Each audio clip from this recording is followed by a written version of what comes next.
आप देख रहे हैं सिटीजन वाइज। मैं हूं शब। सिटीजन वाइज में वक्त हो चुका है दिन भर की तमाम खबरों पर नजर डालने का। तो आइए देखते हैं क्या है आज की खबरों में। माफिया मुख्तार अंसारी के भाई और गाजीपुर से सांसद अफजाल अंसारी की बेटी नुसरत पर पर्चा खारिज हो गया है। उन्होंने गाजीपुर सीट से नामांकन दाखिल किया था। उनकी ओर से सपा प्रत्याशी के तौर पर 2 पर्चे भरे गए थे और दोनों ही निरस्त हो गए हैं। अब वो गाजीपुर से निर्दलीय चुनाव मैदान में उतरेंगी, जहां मुख्तार की बेटी उमर अंसारी ने बीते दिनों कहा था कि हमारे बाबा अफजाल अंसारी के साथ ही हमारी बड़ी बहन नुसरत वैकल्पिक रूप से नामांकन कर रही हैं।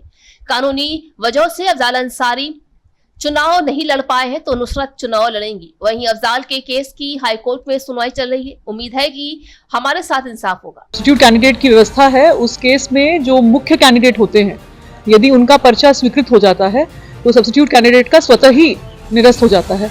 तो इस स्थिति में भी चूंकि समाजवादी पार्टी के मुख्य कैंडिडेट जो थे अफजाल अंसारी, उनका पर्चा स्वीकृत हुआ, तो जो सब्स्टिट्यूट कैंडिडेट हैं उनका पर्चा स्वतः ही रिजेक्ट माना जाता है। और ये हमने उनको अवगत करा दिया और उनको उनके साइन भी करा दिए नुसरत अंसारी जी के।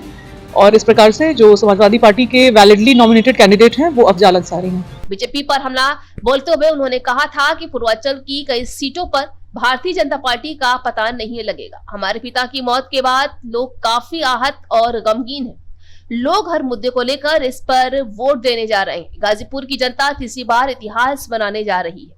इससे पहले अफजाल ने 2 सीट में अपना नामांकन दाखिल करते हुए कहा था कि प्रावधान है कि एक कैंडिडेट के होते हुए भी दूसरा कैंडिडेट नामांकन कर सकता है। इसलिए समाजवादी पार्टी ने फॉर्म 2 सीटों में जारी किए और उसमें सब्स्टिट्यूट कैंडिडेट नुसरत है। एक सेट मेरे नाम से और दूसरा नुसरत के नाम से जारी किया गया था। वही अब खबर आ रही है कि अफजाल अंसारी को बड़ा झटका लगा है, जहां बेटी नुसरत चुनाव नहीं लड़ पाएंगी। गाजीपुर लोकसभा सीट से समाजवादी पार्टी के सिंबल पर नुसरत अंसारी की चुनाव लड़ने की संभावना खत्म हो गई है। नुसरत के समाजवादी पार्टी के प्रत्याशी के तौर पर भरे गए दोनों पर्चे निरस्त हो गए। अब नुसरत अंसारी निर्दलीय प्रत्याशी होंगे, जहां अफजाल अंसारी गठबंधन के आधिकारिक प्रत्याशी होंगे। सपा प्रत्याशी के तौर पर चुनाव लड़ेंगे। तो इसी आज की अहम खबर। ताज़ा खबरों के अपडेट के लिए जुड़े रहिए हमारे साथ सिटीजन वाइज पर। हमारे चैनल को लाइक, शेयर और सब्सक्राइब करना ना भूलें।